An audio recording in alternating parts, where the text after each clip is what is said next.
So here is AUDJPY, and this pair can get very, very trendy. So I wouldn't mind, catching an intraday trade on here. So this is exactly what I will look for here. I'm looking forward to either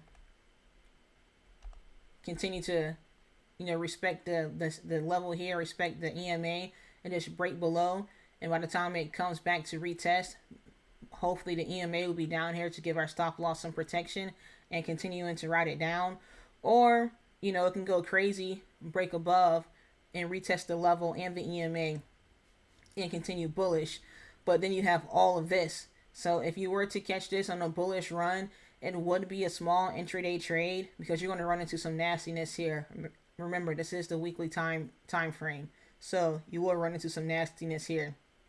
So if it does break above, come down, retest, and head up, you have some nastiness here. So best bet is to drop below, retest, and come back down. And it's going to daily and check it out. So yeah. So that's the best bet is to just drop below, retest, and continue bearish.